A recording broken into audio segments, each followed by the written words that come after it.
BPSC PGT economics तैयारी करने वाले के लिए आज से एक नया सेशन है। इस सेशन में हम लोग क्या करेंगे कि जी अभी 2 बार जो बीपीएससी का जो पीजीटी इकोनॉमिक्स का एक जो एग्ज़ाम हुआ है, यानी कि जो आपका बीपीएससी TRE10 यानी कि पहला, दूसरा और तीसरा होने वाला है। तो बीपीएससी का जो टीचर का एग्ज़ाम हुआ पीजीटी इकोनॉमिक्स में, उसमें जो क्वेश्चंस पूछे गए हैं, सेकेंड में जो क्वेश्चन पूछे गए हैं, सभी का जो है यानी कि प्रीवियस ईयर क्वेश्चन का ऑब्जेक्टिव क्वेश्चन जो है उसका हम लोग सॉल्यूशन डिस्कशन के साथ करेंगे। हर दिन हम 10 क्वेश्चन करेंगे, एक दिन बीच करके करेंगे, और आप हर क्वेश्चन को बारीकी से समझिए। और साथ ही साथ हम ये भी डिस्कस करेंगे कि जो क्वेश्चन है आपका, एक क्वेश्चन आपका जो है कहाँ से लिया गया है और कैसे, अगर इसके बारे में डिटेल्स में जान चुकी। जो इस बार क्वेश्चन पूछा है ये कोई ज़रूरी नहीं है कि नेक्स्ट एग्ज़ाम में ही क्वेश्चन पूछे, पैटर्न वही होगा। तो यदि 2 क्वेश्चन जो पूछा है उसको पहले करेंगे, इसके अलावा अदर स्टेट में जो पीजीटी या टीजीटी इकोनॉमिक्स का एग्जामिनेशन हुआ है उसके जो क्वेश्चंस है, मल्टीपल चॉइस क्वेश्चन है, उस क्वेश्चंस को भी करेंगे और डिस्कशन भी करेंगे। तो अगर हम लोग बिहार का या फिर आपका इवन केरल का, इवन आपका जो है यूपी का, राजस्थान का, हिमाचल में भी जो एग्जामिनेशन हुआ है उस पर भी हम लोग डिस्कशन करेंगे।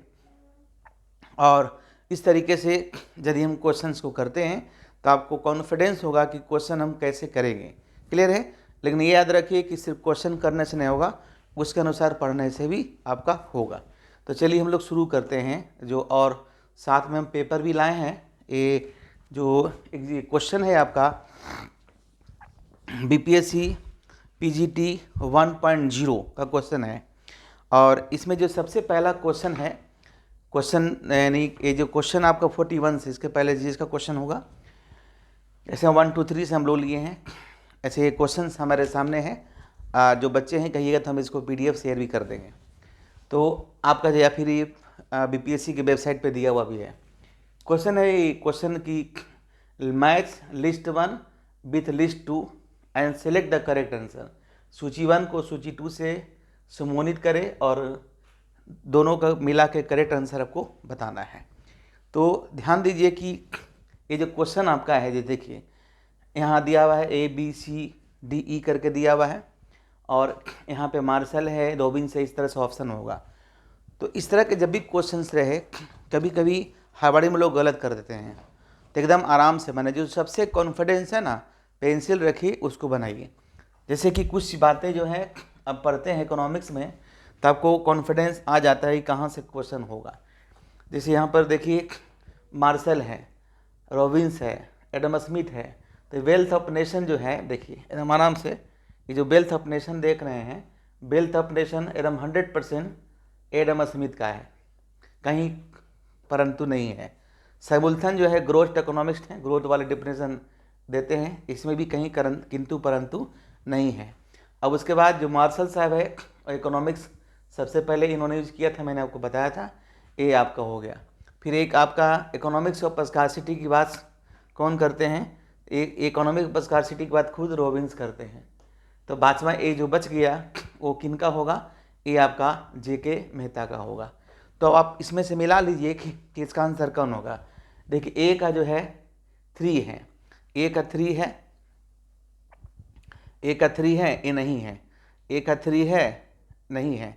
इसमें देखिए ए का 3 है, फिर बी का दूसरा है, देख रहे हैं, तो बी का दूसरा है, ए भी सही है, यानी ए भी सही, ए भी सही। ए सी का तीसरा है, सी का पहला होगा, तो देखिए सी का पहला है, सी का पहला देख रहे हैं। फिर ए डी का जो है 5वां है, डी का 5वां है, और फिर आपका जो सैमुल्सन है ये लास्ट में आपका 4 नंबर है, यानी कि इसका आंसर क्या होगा? सी आंसर होगा, इसका आंसर सी होगा। तो कहिएगा कि सर एक सरक क्वेश्चन कहाँ पे मिलेगा? तो बेसिकली अगर आप NCERT बुक्स पढ़ते हैं, NCERT पढ़ते हैं, तो NCERT में ये चीज़ आपको मिल जाएगा। अगर चाहते हैं और बेहतरीन ढंग से जानना तो इसका जो सोर्स मैं बता देता हूँ, तमिलनाडु बोर्ड का बुक उठाइए या ICSE का किताब उठाइए, यानी कि ICC में 9th का, 10th का, 11th का और 12th का, एक देखते होंगे कि बॉक्स में फिगर के साथ दिया हुआ है कि इन्होंने किस तरह की बात की थी। क्लियर है कि इन्होंने किस तरह की बात की थी। तो ये चीज़ आपको वहाँ से मिलेगा। बहुत ही सिंपल क्वेश्चन है, यानी कि 11th सेक्शन से क्वेश्चन को बना सकते हैं। क्लियर है। एक क्वेश्चन नंबर 1 है, इस तरीके से बनाइए। अब देखिए सेकेंड क्वेश्चन में हम लोग आते हैं। सेकेंड क्वेश्चन में है कि when demand is unaffected after decreasing the price degree of elasticity will be. पहले जान लीजिए कि जो डिग्री ऑफ इलास्टिसिटी की हम बात करते हैं, तो अगर बोर्ड पे ध्यान दीजिए, जैसे अब हम जो क्लास में पढ़ते हैं या उनसे पढ़े होंगे, ED equal to 1, ED equal to 0, ED equal to more than 1, ED equal to less than 1 और ED इक्वल टू इन्फिनिटी ए होता है। तो जो कह रहा है व्हेन डिमांड इज अनअफेक्टेड, मतलब जब प्राइस में चेंज होगा, यानी कि when there is no change in quantity demand due to percentage change in price, हम इस तरह से पढ़ाते हैं। तो वैसे डिमांड को कहते हैं इन इलास्टिक डिमांड, और इन इलास्टिक का जो कोफिशिएंट होता है वो 0 होता है। क्या होगा? 0 होगा। तो आपका आंसर क्या हो जाएगा? आपका आंसर ए हो जाएगा। आपका आंसर क्या हो जाएगा? आप इसको मिला भी सकते हैं, इससे पीछे आंसर दिया हुआ है 42 का ए आंसर होगा। क्लियर है। वैसे जब इसको थ्योरी, अब इसका कहे सर इसका सोर्स क्या है, कहाँ मिलेगा? तो ये जो है किसी भी, ये जो सोर्स है ये किसी भी 11th में, अगर CBSE के विद्यार्थी हैं तो CBSE के विद्यार्थी 11th के माइक्रो इकोनॉमिक्स में, अगर बिहार बोर्ड के विद्यार्थी हैं, है ना, बिहार बोर्ड के विद्यार्थी हैं तो 12th का जो है माइक्रो इकोनॉमिक्स है। दोनों इकोनॉमिक्स एक ही है, लेकिन कहाँ कहाँ पढ़ना है बता दें, ये किसी भी पुस्तक में आपको मिल जाएगा, या फिर NCERT में भी ये दिया हुआ है। किसी भी 11th की किताब में आपको ये चीज़ आपको मिल जाएगा। बहुत आसान है। एक क्वेश्चन है इलास्टिसिटी ऑफ डिमांड से। ठीक है, चलिए तीसरा क्वेश्चन हम लोग आते हैं। हिंदी में लिखा हुआ है, चिंतित ना करें, चिंता ना हो कि हिंदी में सर नहीं बता रहे हैं। Who stated economics is supplementary of arts and science. ये कहाँ है, ये किन्होंने कहा इस तरह का चीज़? तो देखिए ये जब आप पढ़ते हैं, ये भी आपका जो है, इसका भी सोर्स पहले बता दें, डिफिनेशन है किसने कहा। वैसे कोसा कहीं कहीं पे सी देता है, चूँकि आपके बुक्स में के लिया है तो कोसा, ये नाम नया लग रहा होगा, लेकिन उन्होंने कहा था कि अर्थशास्त्र है, कला और विज्ञान का पूरक दोनों है। Economics is supplement of art and science both, ये कोसा ने कहा था। इसका आंसर सी होगा, है ना। तो ये भी आपका जो है किसी भी एकदम, ये जो क्वेश्चन मिलेगा एकदम आपका 9th और 10th का इकोनॉमिक्स उठाइएगा ICC बोर्ड का, उसमें आपको मिल जाएगा, या CBSE का भी मिल जाएगा, यानी कि किसी भी बिहार बोर्ड का, या फिर ये आपका पोर्शन आपको वहाँ से मिल जाएगा। उसके बाद देखिए हम सिस्टमेटिक बता रहा हूँ। कह रहा है कि choose the correct formula to calculate price elasticity और डिमांड। तो चलिए इसको हम निकाल के बता देते तो समझ में आएगा। पहला, इसका भी सोर्स क्या है, इसका भी सोर्स है, बता दें इसका क्या सोर्स है। सर पूछेंगे ये कहाँ से पढ़ लें, कहाँ मिलेगा? तो ये भी आपको जो है 11th-12th के जो माइक्रो इकोनॉमिक्स की पुस्तक है इलास्टिसिटी डिमांड में मिल जाएगा। वैसे हम निकाल के बता देते हैं आपको। चलिए थोड़ा सा बोर्ड पे आते हैं और हम लोग इसको पूरा निकालते हैं। देखो वैसे जो इलास्टिसिटी और डिमांड होता है, माइनस होता है percentage change in quantity demand divided by percentage change in price. चूँकि इसमें माइनस कहीं लगा हुआ नहीं है, तो इसको चूँकि ED को हम लोग मोड साइन से दिखाते हैं, तो हम डायरेक्टली लिख सकते हैं percentage change in quantity demand और परसेंटेज चेंज इन प्राइस। ठीक है, ये आपका इस तरीके से ये भी कभी कभी एग्जाम में जो हुआ है, कभी कभी ये भी पूछा है। तो इलास्टिसिटी डिमांड का ही फार्मूला होता है, या जो इसका डेफिनेशन है कि elasticity demand is the ratio percentage change in quantity demand and percentage change in price. तो चलिए हम इसको देखते हैं। ये डिफिनेशन आपका है, तो आप शॉर्ट में इसको लिख लेते हैं। देखो ED इक्वल टू क्या होगा, percentage change in quantity demand, percentage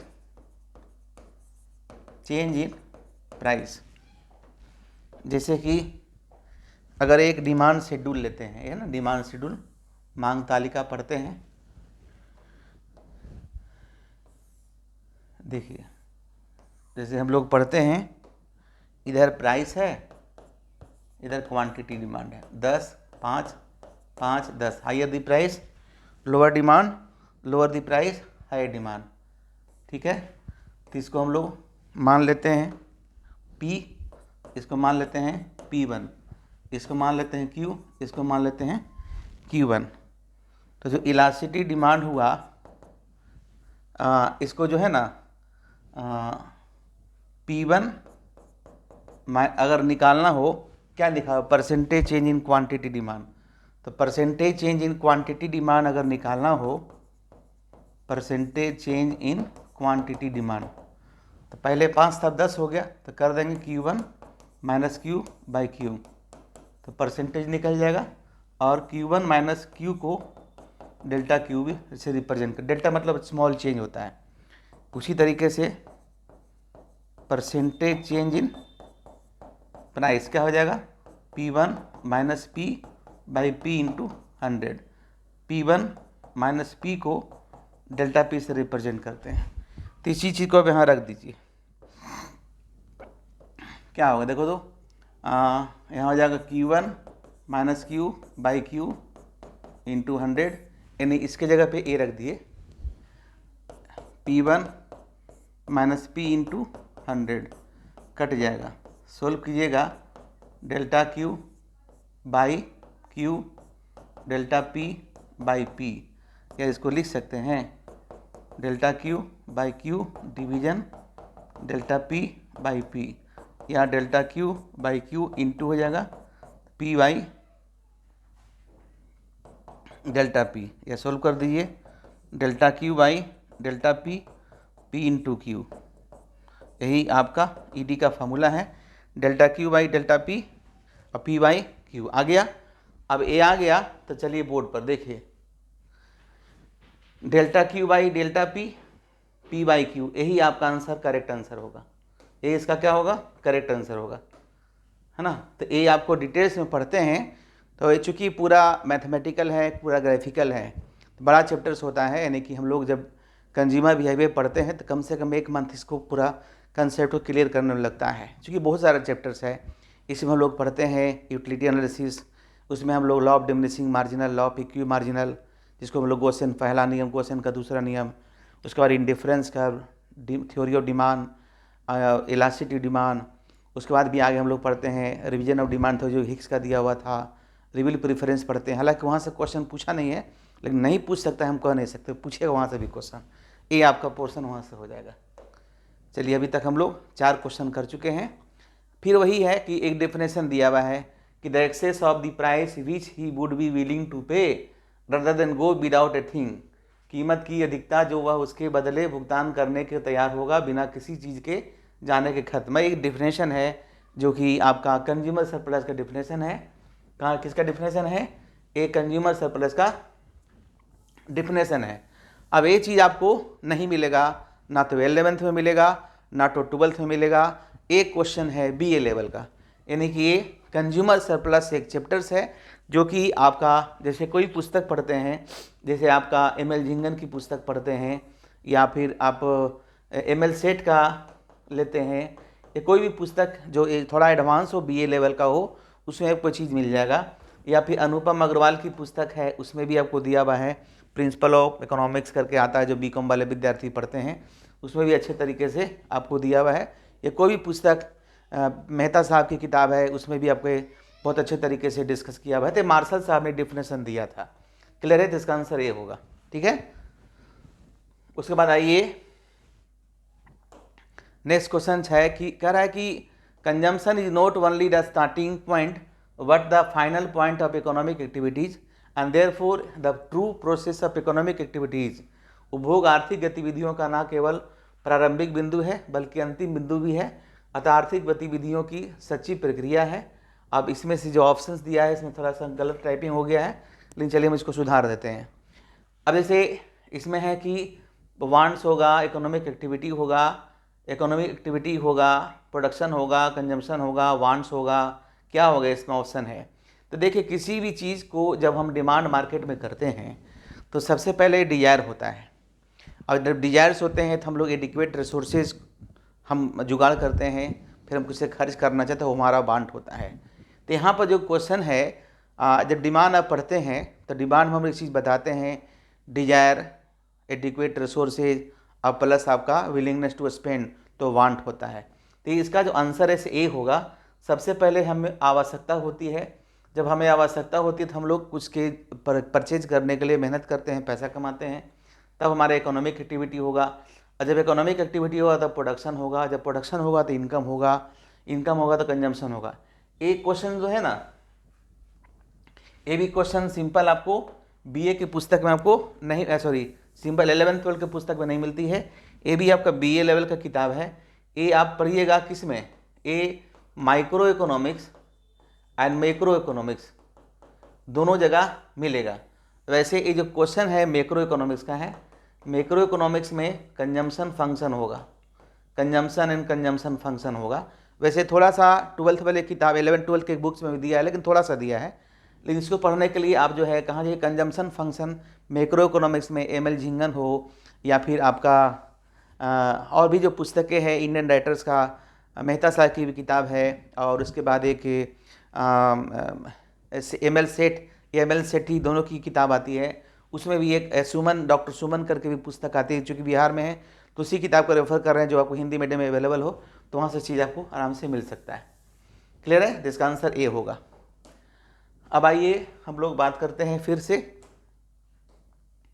कह the concept of consumer surplus depends on, इसका सिंपल है डिक्रीजिंग मार्जिनल यूटिलिटी। टॉपिक पढ़िएगा तो ज़्यादा क्लियर होगा। हम लोग कंज्यूमर सरप्लस की बनाते हैं ना, डिक्रीजिंग मार्जिनल यूटिलिटी, यही इसका आंसर होगा। आंसर इसका ए होगा, सिंपल है। ये भी आपका कंज्यूमर सरप्लस का पार्ट है, जो पुस्तक में जो कंज्यूमर सरप्लस वाला बात बताए थे उसी में आपको ये मिलेगा। फिर कह रहा है कि फिर एक डिफिनेशन है कि if the quantity of the one productive services increased by equal increment the quantity of other productive services remaining fixed, the resulting increment of the product will decrease after a certain point. This definition is given by, है ना। ये फिर एक definition है। देख रहे हैं इस तरह का डिफिनेशंस वाला अभी तक 10 क्वेश्चन में तीसरा क्वेश्चन है आपका, शायद है तीसरा चौथा क्वेश्चन है। यदि एक उत्पादक सेवा की मात्रा समान वृद्धि से बढ़ जाती है तो अन्य उत्पादक सेवाओं की मात्रा स्थिर रहती है, तो उत्पाद की परिणामी वृद्धि एक निश्चित बिंदु के बाद कम हो जाती है। यह परिभाषा ऐसे विशेष किसके द्वारा दिया गया है, ये जो परिभाषा है ये 5 है, देख रहे हैं ये परिभाषा 5 है, और ये आपका जो है ये जो परिभाषा ऐसे है मिसेज जॉन रॉबिन्सन के द्वारा दिया गया है। मिसेज जॉन रॉबिन्सन के द्वारा दिया गया है। तो ये परिभाषा वाला पार्ट में मिल जाएगा। ये परिभाषा वाले जो हम लोग पार्ट पढ़ते हैं ना इकोनॉमिक्स का, तो किसी 9, 10, 11, 12 होगा, 2-3 मिनट और लगेगा, फिर आज का सेशन एक कंप्लीट होने वाला है। चलिए हम लोग बात करते हैं। फिर एक परिभाषा है कि परिभाषा क्या है कि the perfect competition prevail when the demand for the output of each producer is perfectly elastic, this entail the first and the number of seller is large so that output of any one seller is negligible। ये परिभाषा है। ये परिभाषा किसके द्वारा दिया गया है, तो मार्शल के द्वारा नहीं दिया गया है, मिसेज जॉन रॉबिन्सन है, फक्स एंड क्रेप्स है, तो इसका भी आंसर बी होगा। ये परिभाषा भी आपका जो है मिसेज जॉन रॉबिन्सन ने ही आपको दिया था। ठीक है, एक मिनट देख लेते हैं। 49, हाँ 49 में ये जो परिभाषा वाला पार्ट है, हाँ परिभाषा वाला पार्ट 49 होगा, 49 का बी होगा, 49 का बी होगा। 48 में थोड़ा सा देख लेते हैं। 48 में है ना, इसको थोड़ा सा, हाँ इसमें थोड़ा सा गड़बड़ है, इसमें कोई परिभाषा नहीं है, ये थोड़ा सा गलती, इसको ठीक कर लीजिएगा, इसमें नॉन ऑफ दीज ऑप्शन होगा। उसके बाद एक लास्ट बचा है कि the theory of cross elasticity demand, Moore साहब ने दिया था। क्रॉस इलास्टिसिटी डिमांड का कंसेप्ट मूर साहब ने दिया था। तो क्रॉस इलास्टिसिटी का भी जो कंसेप्ट है आपके 11th-12th के पुस्तक में नहीं मिलेगा। एक क्रॉस इलास्टिसिटी डिमांड जो है किसी भी बीए वाला पुस्तक में मिलेगा। आप पढ़िएगा एडवांस माइक्रो इकोनॉमिक्स थ्योरी, या फिर एक पुस्तक आती है इनका राणा एंड वर्मा करके। तो राणा एंड वर्मा की पुस्तक हिंदी इंग्लिश दोनों में आती है, इसलिए मैं रेफ़र कर रहा हूँ। राणा एंड वर्मा ये विशाल पब्लिकेशन की पुस्तक है, इसको भी आप फॉलो कीजिएगा।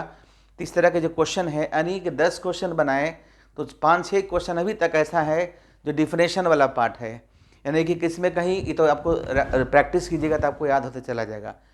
इस तरीके से अगर हमसे चाहते हैं जुड़ते रहने के लिए, तो हमारे के जो ऑफलाइन बैचेज है अशोक राजपथ में चलता है। ऑनलाइन के लिए हमारे के यहाँ पंकज इकोनॉमिक सार्स ऐप को डाउनलोड कीजिए, कोर्स कीजिए, या हमारे चैनल को सब्सक्राइब कीजिए और हमसे जुड़े रहिए, ताकि आपको पूरे जो है जितने भी अभी तक एग्जामिनेशन हुआ है सभी का प्रीवियस ईयर क्वेश्चन हम डिस्कशन के साथ बताएंगे। एक सेशन में 10 क्वेश्चन होगा, ताकि हमें काफ़ी ब्रॉड में डिस्कस करके बता पाएँ।